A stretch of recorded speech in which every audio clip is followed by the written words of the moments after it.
Manual de Introducción al Comunismo de Roberto Vaquero. Parte 3. Materialismo histórico. Capítulo 5. Revisionismo. El marxismo en la segunda mitad del siglo XIX triunfó sobre el resto de ideologías pequeño-burguesas que pretendían influir al movimiento obrero. Se convirtió en la teoría científica hegemónica en el mismo. Los principales teóricos de estas corrientes burguesas fueron refutados: Dühring, Bakunin, Proudhon, etc. Tras esta victoria del marxismo, los burgueses intentaron pervertir el movimiento, ganar influencia desde dentro del propio marxismo, y así, este tuvo que enfrentarse a corrientes antimarxistas dentro de sí mismo. Es lo que de forma común se denomina como revisionismo. El primer precursor de esta tendencia fue Bernstein. Los revisionistas admitirán algunas cosas del marxismo, pero le extraerán toda su esencia revolucionaria. Mediante sus posicionamientos en pro de la libertad política, la democracia burguesa y las elecciones libres, sustraen toda esencia revolucionaria de la teoría marxista de la lucha de clases. Los revisionistas apuestan por pactar con la burguesía progresista en contra de los reaccionarios. Ven al Estado y a la democracia como algo que concilia a las clases y no como una dominación de una clase sobre otra. La frase de Bernstein, "el fin no es nada, el movimiento lo es todo", resume a la perfección lo que es en realidad el revisionismo: adaptarse al día a día de forma oportunista para renunciar a la estrategia y a los intereses de la clase obrera, obteniendo pequeñas reformas o avance, fruto de ese trabajo inmediato, pero que en realidad solo sirven para apaciguar la lucha de clases y mantener la opresión capitalista. Esto es renunciar a la revolución, a la transformación social desde su raíz. Los revisionistas hacen de las elecciones burguesas y del trabajo economicista por las reformas económicas su apuesta política. Trabajan de forma seguidista ante lo que va surgiendo y no tienen un objetivo estratégico, un fin al que dirigir su lucha. Son un tapón, son un obstáculo para el desarrollo de la lucha de clases y su papel es reaccionario. Son legalistas, porque no representan ningún peligro para el Estado. Su estructura de partido es la de los partidos socialdemócratas de la Segunda Internacional, una estructura de partido-sindicato, cuyo objetivo principal, como ya hemos dicho, es presentarse a las elecciones y parasitar el Estado. No creen en su destrucción, no creen en la toma del poder por medio, como hemos visto anteriormente, de la violencia revolucionaria como único medio para poder ejecutar esta toma del poder. Estas son las características generales del revisionismo de derechas. Este revisionismo está incrustado dentro de los partidos comunistas también y fue el responsable de la destrucción del campo socialista. Por otra parte, existe el revisionismo de izquierdas, y ambos son un peligro para el comunismo. El revisionismo de izquierdas es un revisionismo que puede llevar a un partido comunista a su destrucción. Con un análisis superficial, puede parecer que el revisionismo derechista y el izquierdista son diferentes, que no tienen nada que ver. Pero la realidad se encarga de demostrar que esto es una gran mentira. La labor reaccionaria del izquierdismo es innegable. Históricamente ha servido al revisionismo moderno, como los castristas con la URSS revisionista, y en cualquier país podemos ver cómo los izquierdistas realizan una labor de zapa continua contra los verdaderos marxistas-leninistas, haciéndole el trabajo sucio a la reacción. Vamos a profundizar un poco más en la cuestión viendo cuáles son las características principales de este revisionismo, del aventurerismo de izquierdas. Las características principales serían no adaptarse a las condiciones materiales, a las leyes objetivas de la revolución, cayendo en el aventurerismo y en tendencias anarquizantes, como el terrorismo, el espontaneísmo, la visión idealista de la lucha armada, la incapacidad de aprovechar las elecciones burguesas, es decir, combinando todos los métodos de lucha disponibles, teniendo una visión en la cual un grupo de iluminados sin influencia en apoyo de las masas puede realizar una revolución socialista, cosa que es poco menos que utópica y ridícula, y esto nada tiene que ver con el marxismo-leninismo. Este tipo de aventurerismo de izquierdas criminaliza la lucha armada a ojos de las masas y, por supuesto, deslegitima a aquellos que se preparan para la verdadera lucha armada, para la insurrección armada y la guerra civil revolucionaria que permitirá la conquista del socialismo. Solo el partido puede dirigir la lucha armada apoyada por las masas y encaminada a la emancipación de la clase obrera. Lenin lo expresa de esta manera: es evidente que los actuales terroristas son verdaderos economistas al revés, que caen en un extremo igualmente absurdo, aunque opuesto. En un momento en el que los revolucionarios no tienen suficientes fuerzas ni medios para dirigir a las masas, que eso sí se están poniendo en pie, el exhortar al terror como el de la organización de atentados contra ministros por individuos aislados y círculos de desconocidos los unos con los otros, equivale de por sí no solo a quebrantar el trabajo de las masas, sino también a introducir directamente la desorganización en este trabajo de masas. Bueno, pues así lo expresa Lenin. Las acciones de los aventureristas, el desarrollo de la lucha armada, sin que se den las condiciones para ello, solo llevan a la debilitación del movimiento revolucionario y al fortalecimiento de la reacción. El revisionismo no es un fenómeno casual o que se dé en un marco nacional o estatal determinado. Se ha dado en todos los estados, y esto ha sido así porque comparten todos unas condiciones materiales concretas, que no son otras que las de la existencia de una pequeña burguesía en contacto permanente con la clase obrera, y por lo tanto también en contacto con su instrumento de lucha, el Partido Comunista. Las ideas burguesas penetran en el partido por el contacto con la sociedad, al igual que los miembros del partido tampoco están libres de estas influencias, cosa de la que ya hemos hablado en el capítulo referido al partido y a los referidos a la lucha de clases y lucha ideológica. Pero ha llegado el momento de que veamos, aunque sea de forma breve, algunos de los grupos revisionistas más conocidos y llamativos. Empezaremos con el trotskismo. Esta es una ideología reaccionaria enquistada dentro del movimiento comunista que surgió a partir de las ideas de Lev Davidovich Bronstein, más conocido como León Trotsky.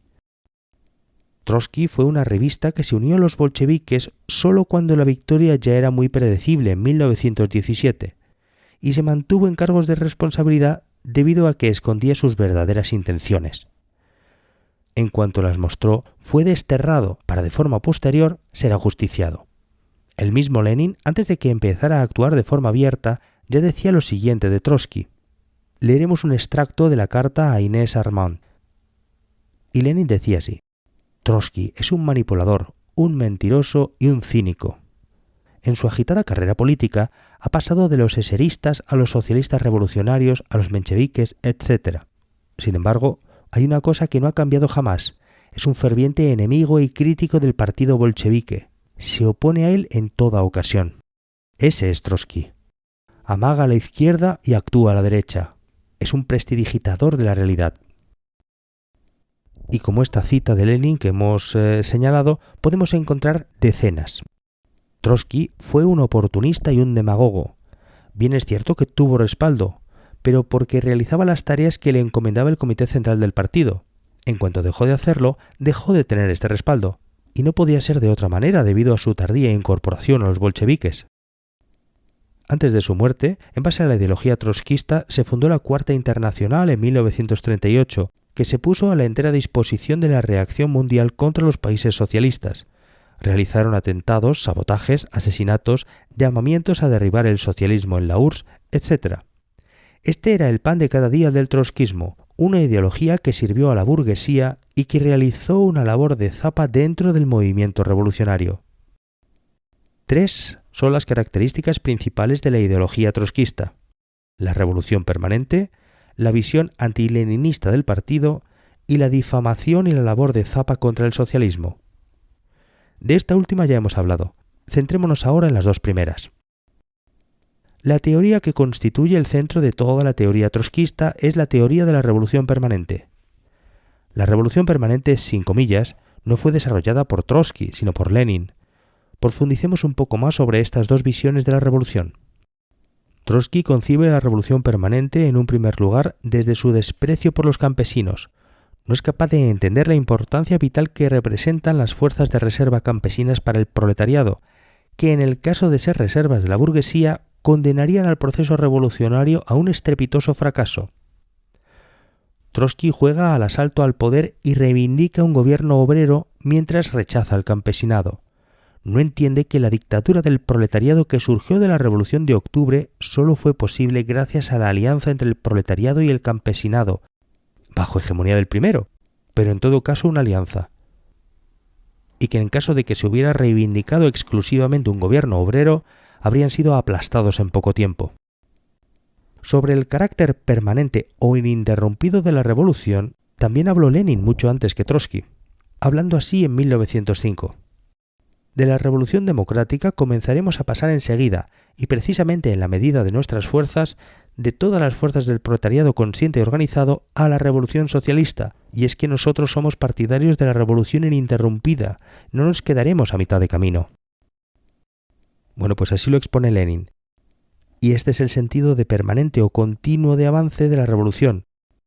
La revolución tiene una serie de etapas. Los leninistas no concebimos la revolución como algo estanco que se desarrolla solo en el momento concreto, sino que la revolución y su desarrollo no están exentos de las leyes de la dialéctica. Sin embargo, Trotsky arguyó el carácter permanente de la revolución en un sentido oportunista, fundamentando su degeneración ideológica. Hablaba de la necesidad de internacionalizar la revolución, obviando las condiciones materiales y sin darse cuenta de que la teoría del socialismo en un solo país era la acertada. Pero bueno, de esto hablaremos en el subapartado propio ya en el capítulo 9. Sobre la revolución permanente, a modo de conclusión, debemos decir que la visión de Lenin y la de Trotsky son antitéticas. La de Lenin es parte de la teoría revolucionaria al servicio de la emancipación de nuestra clase, y la trotskista sirve a intereses de la burguesía, ya que solo era útil para debilitar y facilitar la destrucción del socialismo. Por último, nos queda hablar de la visión trotskista sobre el partido, y esta atenta contra la concepción de unidad, del centralismo democrático. Violenta sus principios fomentando la convivencia de facciones con fines plenamente oportunistas. Estos planteamientos trotskistas solo llevan al partido hacia su liquidación. En este punto terminamos con el trotskismo y vamos a revisar un nuevo revisionismo, el revisionismo soviético. Dentro del propio Partido Comunista de la Unión Soviética, al igual que ya había pasado dentro del marxismo con Bernstein, comenzaron a fraguarse nuevos revisionismos, que a partir de la muerte de Stalin en 1953 y del golpe de Estado que se perpetró en el 20 Congreso, fue un revisionismo que pasó a ser dominante en el partido. Las principales características de este revisionismo son las mismas que las del revisionismo clásico ya citado en Bernstein, pero con algunas particularidades, ya que tras el golpe de Estado del 20 Congreso estaban en el poder en una potencia. Estos abogaban por la coexistencia pacífica con la burguesía. Asimismo, crearon una burguesía soviética. Los burócratas que dominaban el Estado liquidaron el socialismo e instauraron un capitalismo de Estado. Estos hablaban de conquistar el socialismo en el resto del mundo mediante vías pacíficas, es decir, renunciaban de manera expresa a la violencia revolucionaria. Asimismo, negaban la lucha de clases dentro del socialismo. Hablaban de un Estado de todo el pueblo, y convirtieron la dictadura del proletariado en una dictadura al servicio de la nueva burguesía soviética. Su política internacional era imperialista. Dieron cuerpo al social imperialismo soviético, que se dedicó a gobernar de forma militar o económica en multitud de países.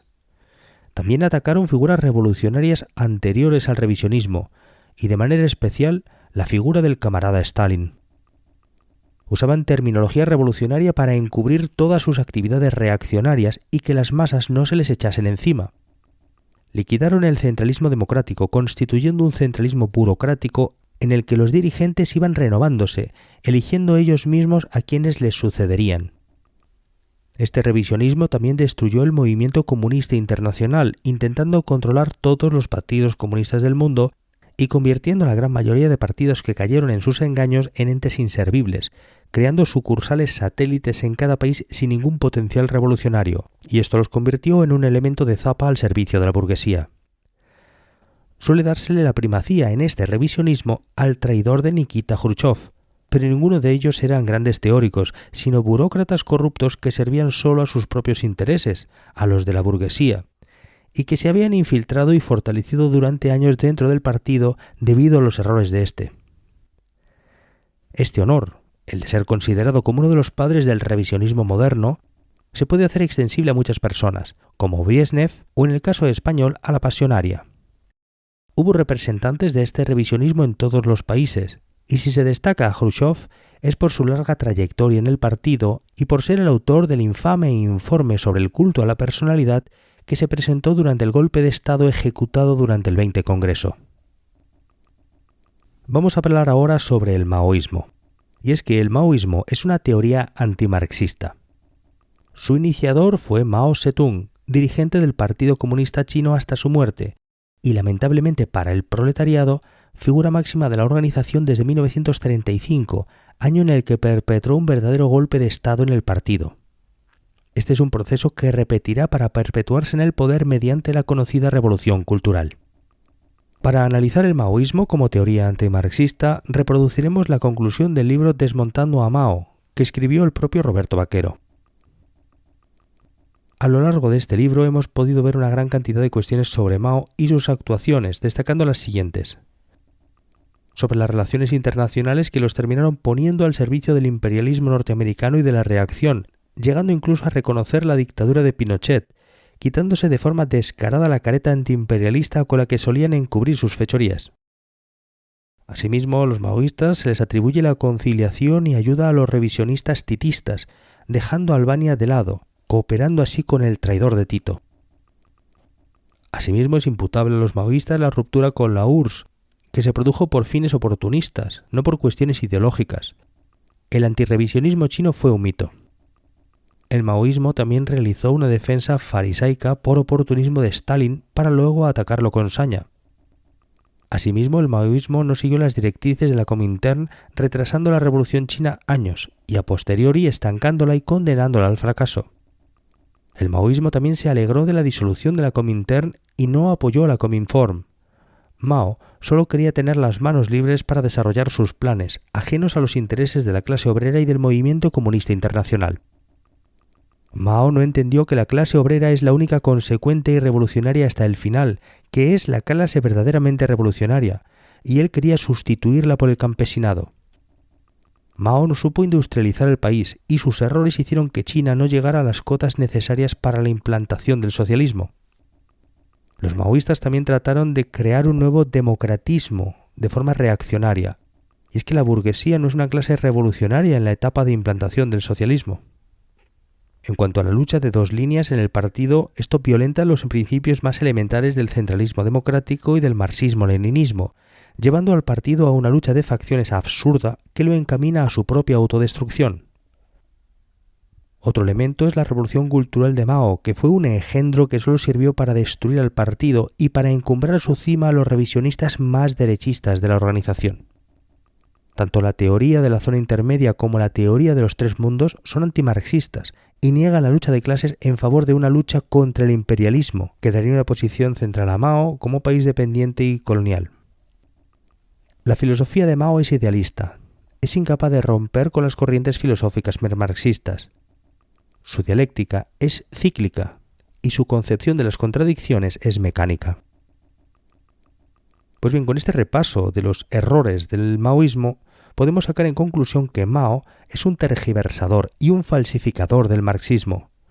Intenta con su terminología e incluso citando a los clásicos hacerse pasar por un marxista-leninista ejemplar, pero mutila, saca de contexto y tergiversa para intentar camuflarse.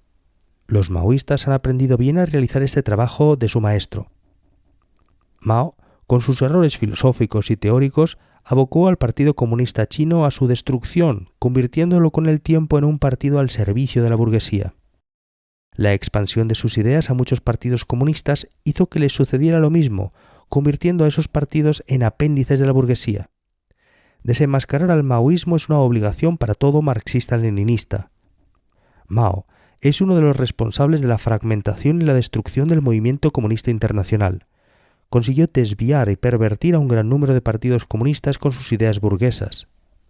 Es un asunto de vital importancia para la reconstrucción del movimiento comunista internacional desenmascarar las corrientes ideológicas burguesas que se infiltraron en los partidos comunistas y combatir de forma ideológica a los partidos que ya se encuentran corrompidos por ideas y pensamientos ajenos al marxismo. El maoísmo responde a los intereses de clase de la burguesía. Es una teoría burguesa y de profundo carácter antimarxista. Pues bien, repasados el maoísmo, el trotskismo o el revisionismo de la URSS, vamos a ver ahora el aventurerismo de izquierda. Y es que el aventurerismo de izquierda es una corriente antimarxista que se desarrolló sobre todo a partir de los años 60 del siglo XX y que se ha ido desarrollando con altibajos hasta la actualidad. Y siguen existiendo grupos de estas características y partidos supuestamente comunistas que tienden a caer en tendencias de este tipo. Por eso, como marxistas-leninistas, nuestro deber es refutar y aplastar esta tendencia revisionista dentro del movimiento revolucionario para seguir avanzando en el desarrollo de la lucha de clases y de la revolución.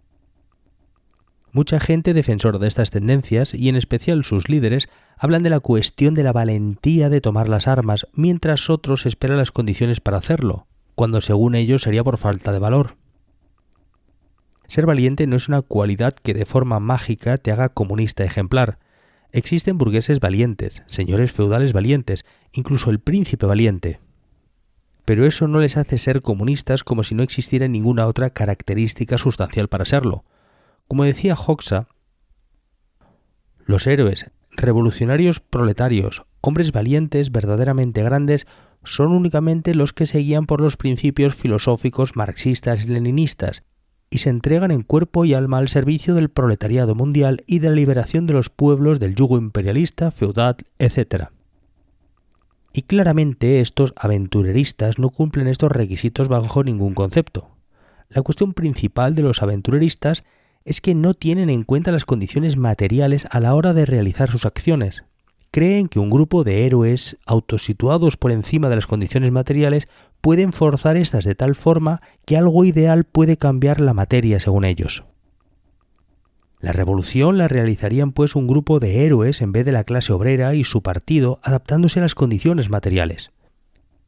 Que en alguna contada ocasión, como en Cuba, hayan conseguido tomar el poder no significa que hayan realizado la revolución socialista. Todo lo contrario. Cambiar una camarilla de la vieja burguesía por otra nueva burguesía surgida con la revolución no es equivalente a realizar una revolución socialista. En apariencia, podría decirse que los aventureristas son férreos antirrevisionistas por sus proclamas y que se encuentran en clara oposición al revisionismo derechista. Pero en la práctica, cuando llegan al poder, como hemos podido ver en Cuba con los castristas, se ponen a su servicio, creando un país dependiente de la Unión Soviética, un socialimperialismo tipo. Y ya hemos afirmado el carácter individualista e idealista de estos sujetos, su concepción y apuesta por la lucha armada inmediata sí o sí sin tener en cuenta las condiciones materiales es un hecho contrastado.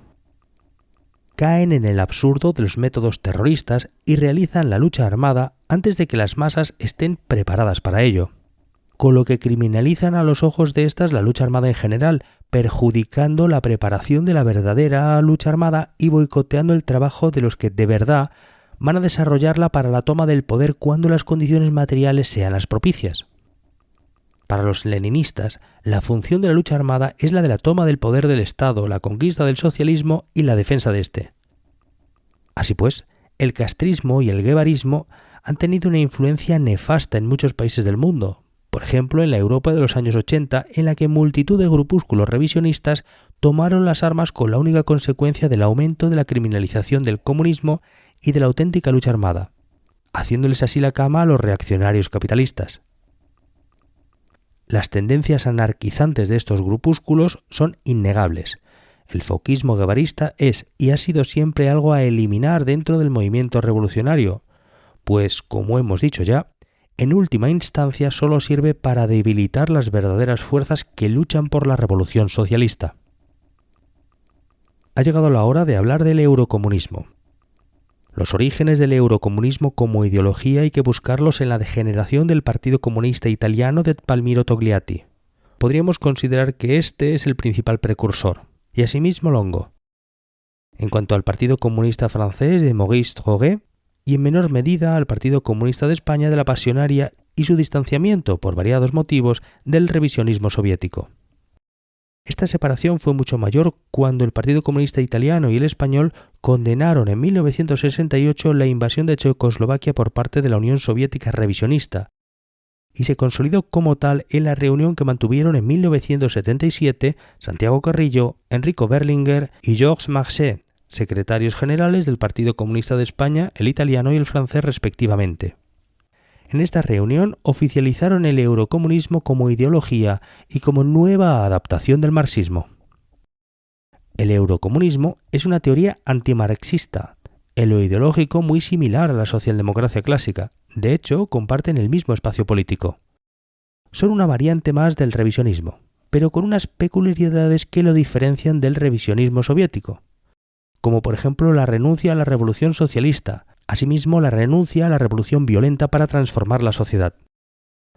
Los eurocomunistas parten de la base de que la lucha de clases en los países de democracia burguesa occidental se ha extinguido, y que en el socialismo ya no solo está interesada la clase obrera, sino incluso la propia burguesía estaría interesada en el socialismo. Toda la sociedad, exceptuando un pequeño grupo de monopolistas malvados, estaría ya interesado en el socialismo.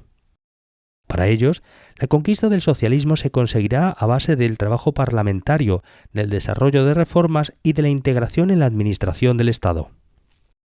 Llegará un momento en el que el control paulatino de las esferas del Estado y articulando la mayoría popular, se conseguiría el paso al socialismo de una forma pacífica, sin incidentes ni cambios bruscos.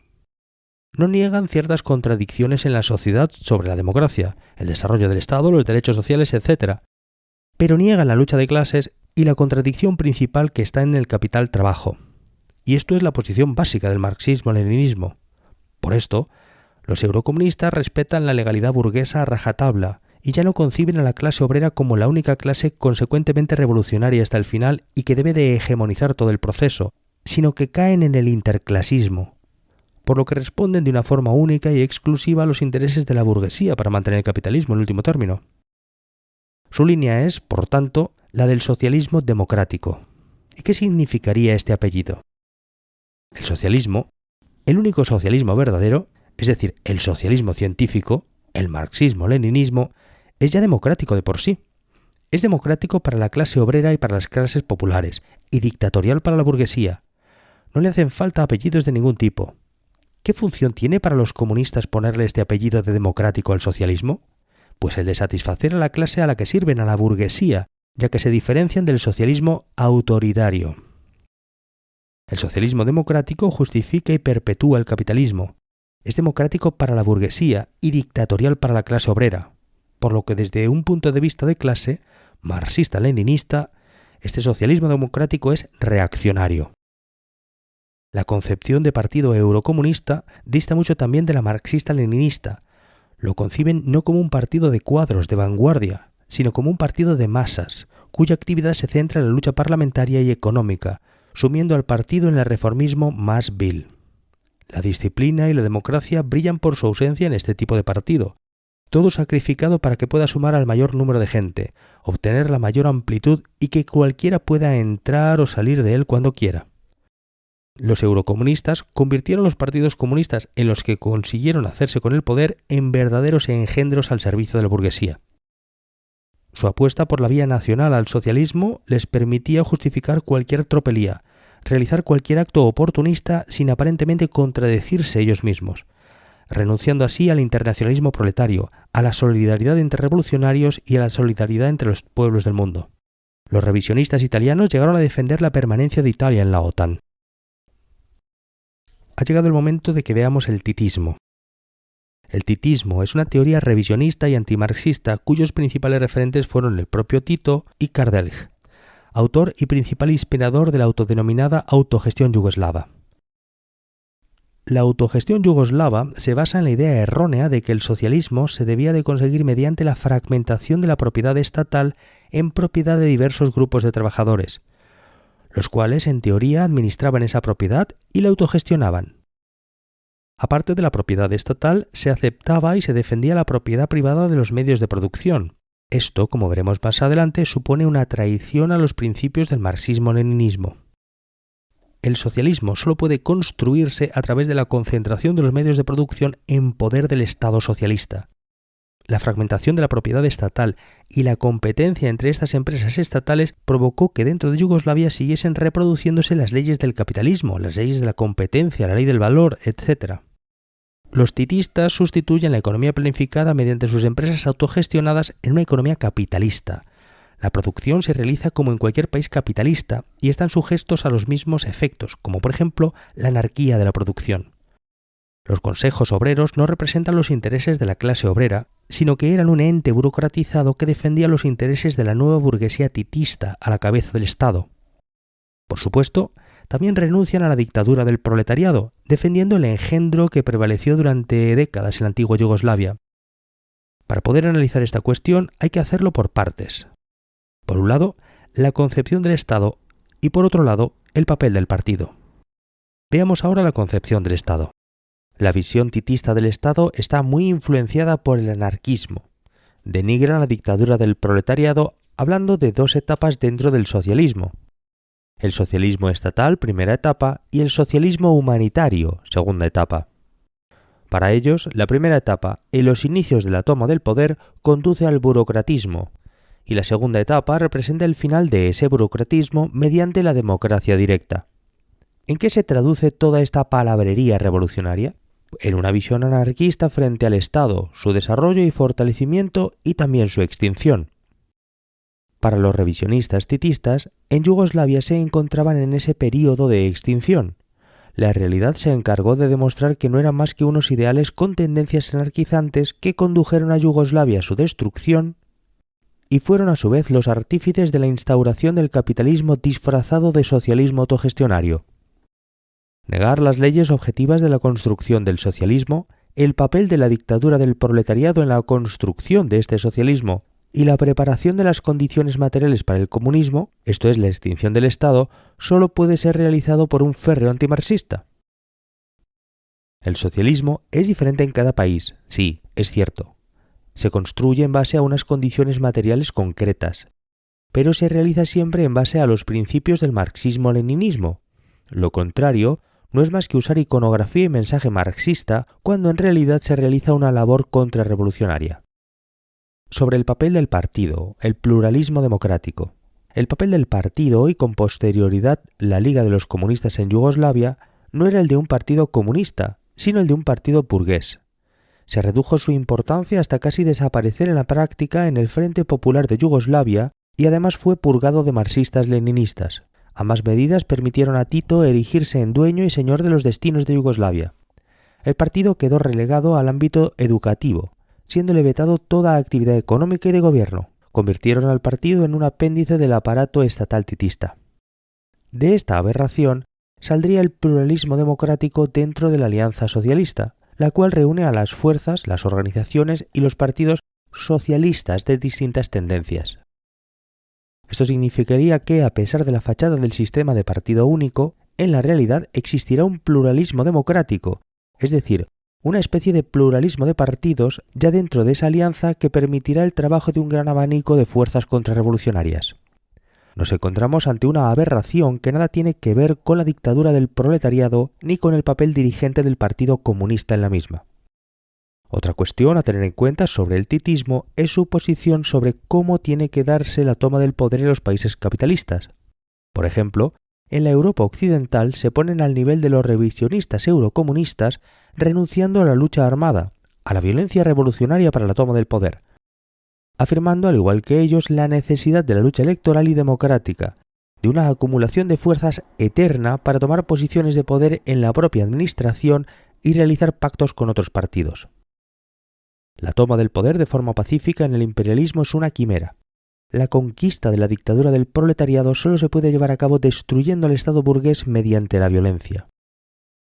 Con su teoría del no alineamiento, Tito apoyó al imperialismo, convirtió a Yugoslavia en un títere del imperialismo norteamericano e inglés, en un país dependiente y desestructurado. Fue el impulsor del capitalismo de Estado y máximo representante de la nueva burguesía estatal. Fue un traidor al marxismo-leninismo y sus errores y desvaríos nacionalistas llevaron con el tiempo a la destrucción de Yugoslavia como país. Veamos ahora otro tipo de revisionismo. En Corea, la idea Juche. Esta idea Juche, o Kim Il-sungismo, o revisionismo coreano, surge a partir de las desviaciones ideológicas de Kim Il-sung evolucionadas por su hijo y sucesor Kim Jong-il. Estos consideran que la idea Juche ha dado paso a la era Juche, época en la que se supone que nos encontraríamos según sus desvaríos. Hay gente que defiende esta desviación como una aplicación del marxismo-leninismo a Corea, pero nada más lejos de la realidad como ellos mismos se dedican a propagar. Escuchemos ahora la posición en un texto de Kim Jong-il. Este dice así: al ofrecer una concepción del mundo, un concepto de la historia social centrado en el hombre, la idea Juche ha generado un gran viraje en el desarrollo de la visión del mundo. Si el marxismo creó por primera vez la concepción revolucionaria del mundo para la clase obrera, la idea Juche la perfecciona, desarrollándola hasta una etapa superior. En este texto de Kim Jong-il podemos apreciar a la perfección cómo ellos mismos hablan del marxismo como algo de una época pasada y que ha sido superado por la idea Juche. superadora de todas las doctrinas anteriores, lo cual es una profunda mentira, como veremos ahora. Profundizaremos primero en qué es la realidad de esta idea Juche, a quién sirve, y demostraremos que es una teoría antimarxista, una aberración revisionista disfrazada bajo el lenguaje e iconografía revolucionarios. Una de las cuestiones de las que hace gala esta idea Juche es su superación del marxismo-leninismo, lo que es la negación del materialismo histórico a la que ellos hacían referencia como limitaciones del marxismo. La idea Juche afirma que el marxismo dio excesiva importancia a las condiciones materiales. Para la idea Juche, el desarrollo de la sociedad no es el paso de un modo de producción a otro, sino el desarrollo del espíritu independiente, creador y la conciencia del hombre. La idea Juche se basa en la voluntad del hombre. Está basada en la búsqueda de la independencia política, económica y de la defensa. Esta obsesión por el papel principal del individuo les hace caer en posiciones idealistas. La posición del hombre en la sociedad actual se determina por el orden social, por su pertenencia a una clase u otra. Si se considera al hombre fuera de la realidad material, abstrayéndolo de ella, se está actuando como un idealista. Ya desde el inicio podemos ver que la idea Juche es una teoría idealista y metafísica, se centra en la conciencia y la ideología. Deberían de recordar que es el ser social el que determina la conciencia y no al revés. Cuando afirman que la voluntad del individuo, de las masas populares como sujeto revolucionario que se funden todos en uno en la voluntad del líder y que esto puede cambiar la realidad, no están diciendo nada más que diatribas idealistas. El cambio de los modos de producción, la revolución, se realiza, como afirmaba Marx, basándose en las leyes objetivas del desarrollo histórico, que son descubiertas por el hombre y en base a ellas, a la realidad material, se actúa en consonancia con ellas para que se produzca un cambio. Pretender que solo la voluntad del líder o de determinados hombres puede cambiar la realidad material es caer en el más burdo idealismo. No se puede actuar contra las leyes objetivas, ni modificarlas, ni crearlas por mucha voluntad que tenga nadie en ello. Primando la conciencia social al ser social, más concretamente primando la voluntad de la posición de los hombres con respecto a los medios de producción, la idea Juche niega de forma implícita la lucha de clases. Para ellos, el sujeto revolucionario ya no es la clase obrera, sino todas las masas populares, incluyendo la burguesía, lo cual es una posición muy reaccionaria, como ya hemos visto en otros apartados del manual. Que el objetivo de la idea Juche sea esa búsqueda de la independencia los lleva en nombre de esta a poder realizar cualquier cosa. Pueden justificar cualquier tropelía de forma oportunista porque, según ellos, sea parte del camino para conseguir el objetivo final, incluso renunciar a todo planteamiento revolucionario. Como veremos a continuación, no hay más que observar las afirmaciones de sus propios líderes para ver su deriva ideológica. Veamos para comenzar qué piensan sobre esta independencia con respecto al movimiento comunista internacional. La idea Juche definió la independencia como principio fundamental de las relaciones entre los partidos y los estados, con lo cual impuso un nuevo viraje en el desarrollo del movimiento comunista internacional y las relaciones internacionales. Y estos son palabras de Kim Jong-il. En otro documento de este mismo líder se indica lo siguiente: incluso después de que la Internacional Comunista haya sido disuelta, las viejas prácticas perduraron por mucho tiempo en las relaciones entre partidos comunistas y de trabajadores, prácticas que tenían que ver con la aceptación dogmática de las líneas y políticas realizadas por un país importante que había realizado la revolución socialista con anterioridad. Así vemos sobre la relación del Partido de los Trabajadores de Corea con el resto de los partidos con los que tiene alguna relación en la actualidad, creemos que se debería analizar si es cierto que se mantiene esa independencia de la que hablan con sus amigos, los hermanos, como ellos mismos dicen, los socialimperialistas chinos. Aparte de esta pequeña cuestión, es de reseñar también la visión que tienen los revisionistas coreanos con respecto a la Comintern, la cual estaba regida por una férrea democracia interna y con relaciones fraternales y de respeto entre los partidos que la componían. Era el movimiento comunista mundial golpeando con un solo puño, unido frente al capitalismo y la reacción. ¿Y acaso no es eso a lo que aspiramos los comunistas? ¿Acaso no es necesario crear una nueva Comintern? Los revisionistas coreanos hablan de viejas prácticas nocivas, y esto es fruto de dos factores principales. El primero, su profundo anticomunismo, ya que la Comintern hubiera actuado contra los revisionistas del Partido de los Trabajadores de Corea. Y segundo, la clara influencia del revisionismo maoísta y sus posiciones anti-Comintern en Corea. Así, en Corea ni existe ni ha existido nunca la dictadura del proletariado. Las posiciones del Partido de los Trabajadores de Corea son interclasistas, por lo que responden a los intereses de clase de la nueva burguesía surgida con la revolución. En Corea no existe socialismo, existe un capitalismo de Estado. Leeremos ahora otro texto de Kim Jong-il. En la sociedad socialista, todas las personas se transforman en trabajadores socialistas, por lo que cada uno pertenece a las masas del pueblo. La principal pauta para distinguir a los miembros de las masas populares no es su origen socioclasista, sino su ideología. La ideología socialista y comunista no es la única que sirve de fundamento ideológico para aglutinar a las personas de todos los sectores y clases en las masas populares. Cualquiera que ame al país y al pueblo puede ser integrante de las masas populares. Partiendo de esta posición, el gran líder, el camarada Kim Il-sung, impulsó con éxito el proceso revolucionario y constructivo, agrupando en sus distintas etapas a todas las personas que tenían la idea de servir a la patria, al pueblo y a la nación, uniéndolos en una sólida fuerza revolucionaria.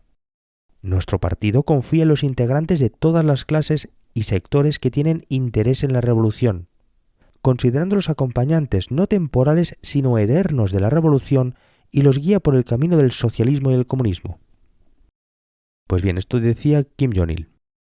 Y escuchando sus posicionamientos podemos ver de forma clara cómo este supremo líder, Kim Jong-il, no entiende ni las etapas de la revolución, ni las tareas de cada etapa, ni los aliados que hay en cada una de ellas. No entiende qué es lo que determina la posición de clase de un individuo, qué papel tiene la dictadura del proletariado, y si nos apuramos un poco, ni entiende qué es. Los capitalistas están integrados dentro del sistema norcoreano. La burguesía es bienvenida en la idea Juche. Como ya hemos dicho, la idea Juche es revisionismo, y nuestro deber es refutar sus ideas y desenmascararlas como lo que son. El socialismo nunca se ha producido en Corea del Norte y no se va a dar en las condiciones actuales. Hemos querido realizar una pequeña introducción a la ideología Juche, pero podríamos hablar también de su práctica, de su estructura de partidos, de su dependencia con respecto a China. Podríamos detallar más también sobre el culto mesiánico al líder y un largo etcétera. Pero la plasmación de ese trabajo no es este manual de introducción al marxismo-leninismo y se realizará en un folleto aparte. Completada esta parte, vamos a pasar ahora a revisar otra de las formas de revisionismo, el posmodernismo, y su influencia en la destrucción de las organizaciones obreras. He realizado con anterioridad a esta edición un trabajo que se centra solo en el posmodernismo y en cómo debemos organizarnos contra él. Quiero reproducir la introducción del trabajo que creo que muestra de forma clara la naturaleza del posmodernismo, que no es otra cosa que una nueva forma de revisionismo. Así, citando el propio manual de Roberto Vaquero, dice así: en la actualidad, uno de los enemigos más importantes del marxismo como ideología es el posmodernismo ideológico. El nuevo revisionismo dominante del marxismo no proviene de las burocracias de partidos desviados que gobiernan a un tercio del mundo, ni de las viejas ideas reformistas de los socialdemócratas. La nueva ola de putrefacción ideológica se ha cubierto de un manto de supuesta modernidad y progreso, e incluso pretenden dar la imagen de que es algo producto de la evolución del propio marxismo, y nada más lejos de la realidad.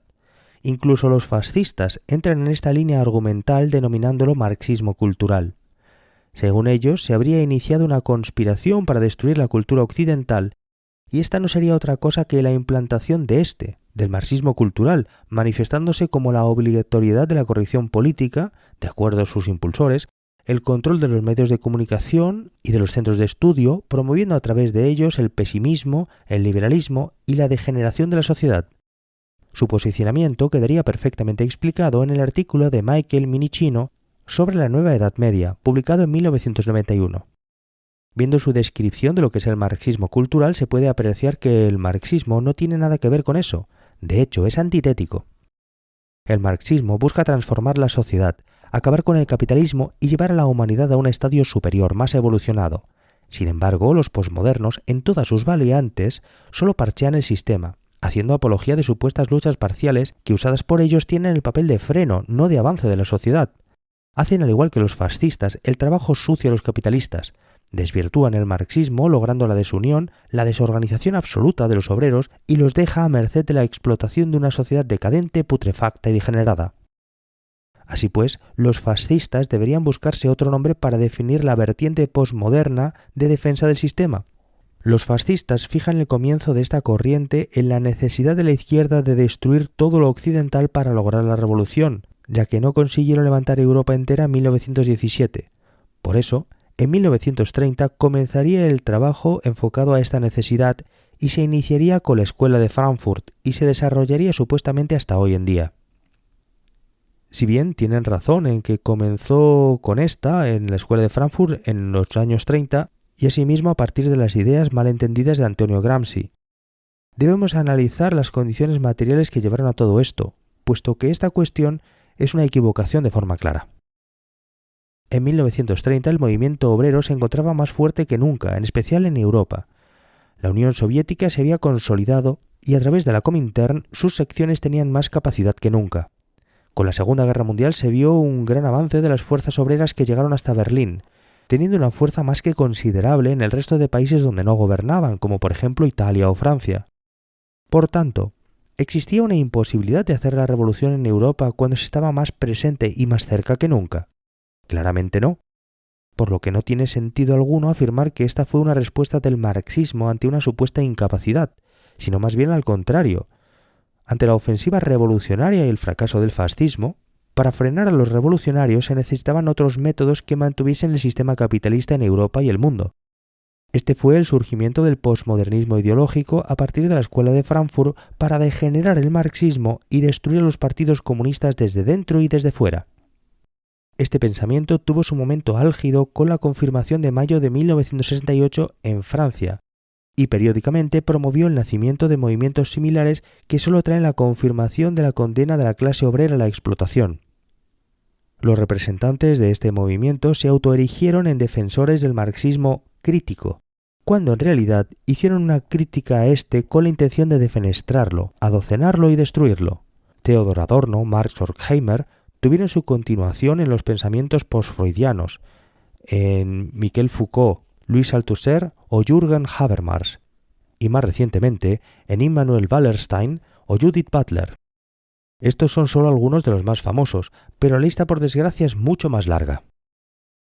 Se ha impuesto la dictadura de lo políticamente correcto. Si bien se ha continuado con el control económico por parte del capitalismo, digamos más derechista, se ha dejado a la izquierda posmoderna marcar los ritmos del avance social, lo que en realidad no es otra cosa que forzar los patrones de consumo y de conducta de la forma que quiere el capitalismo degenerado y que permite una opresión creciente a la clase obrera. Todo lo que no es correcto políticamente sufre un linchamiento mediático que acaba con él. La izquierda obrera se ha visto desbordada por la otra izquierda, por las reivindicaciones de progreso parciales sin sentido y sin objetivo final. La izquierda ha sido defenestrada como algo carca y obsoleto, algo del pasado que ya no tiene ningún sentido. Es necesario para ellos forzar que las organizaciones que eran combativas se conviertan a los nuevos dogmas de fe, al pensamiento único e imperante, que respeten aquello que ya es una realidad y que ya no se puede tocar. Para nosotros todo se puede tocar, no hay nada estanco, todo está en continuo movimiento y sujeto a transformación. Dado que la destrucción del Estado capitalista es necesaria para la construcción de uno nuevo de carácter proletario, un Estado socialista, no dejaremos en pie ningún pilar del capitalismo.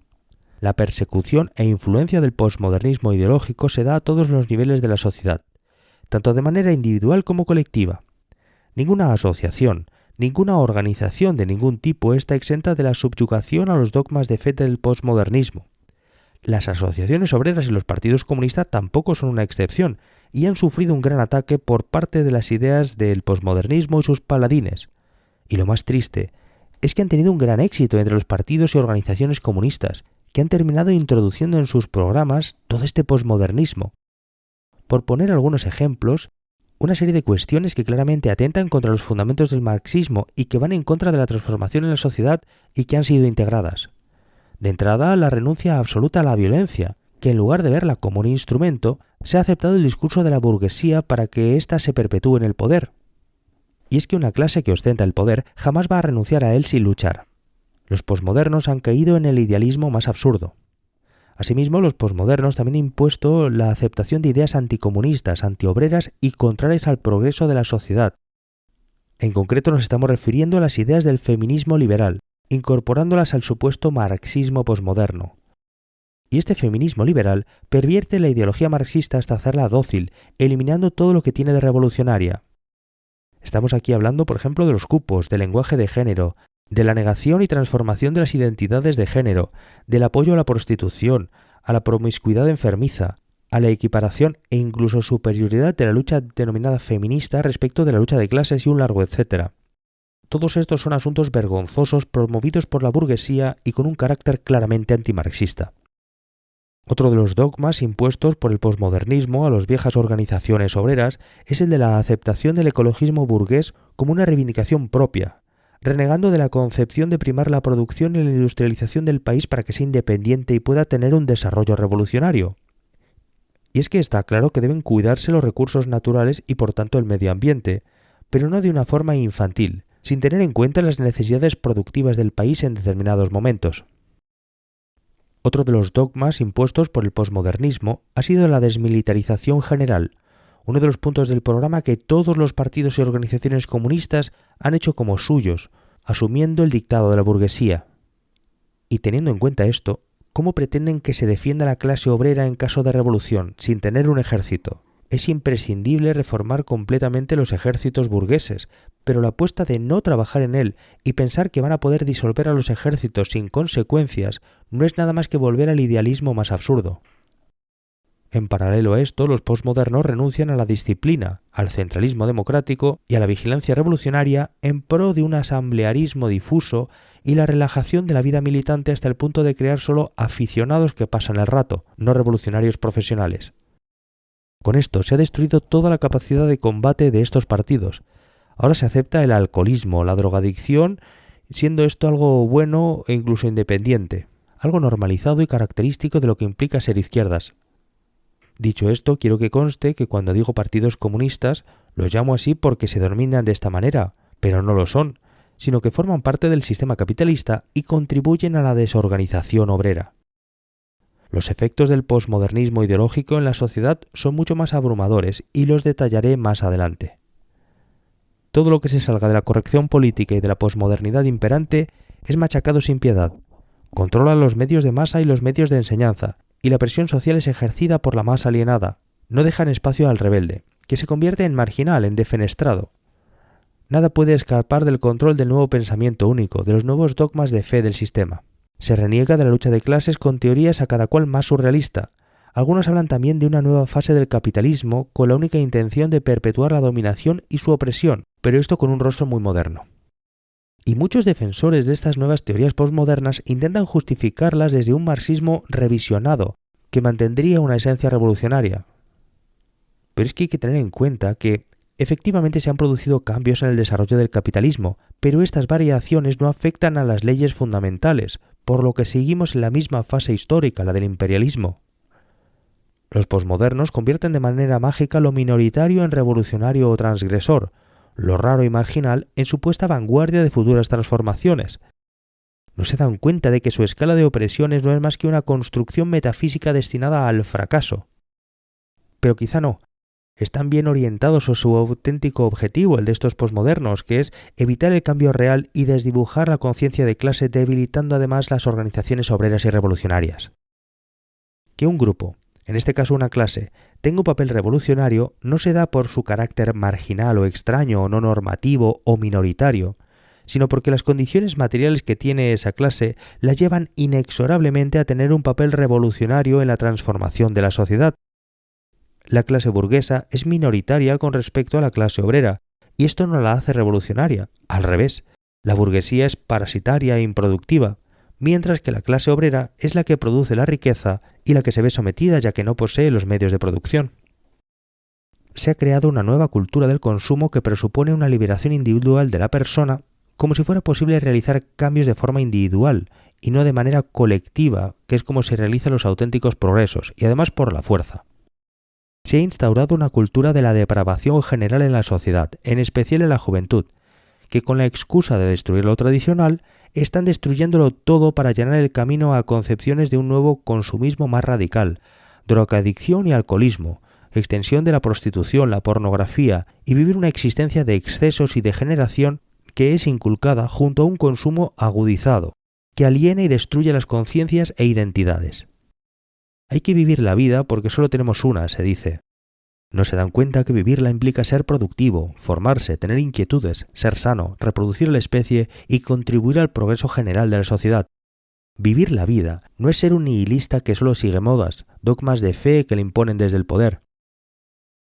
Todos estos posmodernos niegan el papel del Estado. ¿Cuántas veces hemos oído sandeces al respecto, de lo local a lo global? El Estado es algo del pasado. ¿Acaso no se dan cuenta lo que fue el Estado con el desarrollo del capitalismo y la instauración de los capitalismos monopolistas influidos por el Estado?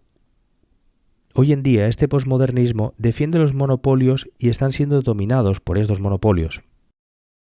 ¿Acaso alguien en su sano juicio diría que está desapareciendo el Estado en Rusia o en Estados Unidos? Los Estados siguen teniendo vigencia y la estrategia revolucionaria debe de seguir siendo la de la toma del poder del Estado. Expondré que en efecto ha habido cambios, pero como ya hemos dicho, estos no afectan a las leyes fundamentales del imperialismo. Y bueno, sobre el desarrollo del posmodernismo, hay dogmas de fe que se están imponiendo poco a poco. Aquí he hablado muy por encima de algunos de ellos, pero más adelante me detendré en todos los expuestos y alguno más para señalar su relevancia. Es necesario luchar contra todos estos dogmas de fe del sistema. A nosotros nos criminalizarán por mantenernos firmes, pero si tienes voluntad, disciplina y una organización revolucionaria que te respalda, puedes enfrentarlo todo con garantías de éxito. Alguien tiene que empezar a enfrentarse a todo esto. A nosotros nos da igual que nos criminalicen, que nos linchen, nos da igual no ser correctos políticamente porque no estamos de acuerdo con la política actual ni con su concepto de corrección. Nosotros somos revolucionarios y lo que queremos es transformar la sociedad a mejor. Ese es nuestro objetivo. Hay que derruir lo establecido para construir algo nuevo, y no nos darán un minuto de respiro. Pero cuando nosotros, con nuestras fuerzas y nuestro trabajo, le demos la vuelta a la tortilla, tampoco se lo daremos a ellos. Han creado la falsa ilusión de que los comunistas que no nos adaptamos a este pensamiento somos en realidad conservadores, mucho más a la derecha que la nueva izquierda, como si renegar de absolutamente todo por modas fuera lo más revolucionario, como si negar las identidades de forma nihilista fuera algo de progreso, o como si apoyar la actual degeneración general de la sociedad fuese algo positivo. Sé que lo que voy a afirmar no va a ser muy popular desde el punto de vista de la corrección política actual, pero aún así es necesario hacerlo. Ser promiscuo, carecer de identidad sexual, ser un drogadicto y hacer apología de ello, teñirse el pelo de colores o reivindicar de forma liberal dogmas sobre luchas parciales no te hace revolucionario. Lo que te hace revolucionario es organizarte de forma disciplinada para transformar la sociedad. No nos están adelantando por la izquierda porque ellos no se mueven de donde están, siguen en su defensa oculta del sistema capitalista y en la justificación absurda de las democracias parlamentarias occidentales, que son las verdaderas impulsoras y defensoras de que exista gente así de degenerada. Lamentablemente, todos estamos influidos por este posmodernismo. Es normal haber caído a lo largo de nuestras vidas en algún momento bajo estos dogmas, bajo los vicios del consumo que nos dictan. Pero es necesario abrir los ojos, ser autocrítico y ver que solo quieren acabar con toda posibilidad de transformar la sociedad y mantener la explotación actual. Por lo tanto, es necesario luchar de forma vehemente contra este posmodernismo ideológico. Darnos cuenta de que el revisionismo posmoderno no es más que otro intento por parte de su impulsor, la burguesía, de eliminar a las organizaciones obreras y revolucionarias para perpetuar la opresión y controlar la sociedad.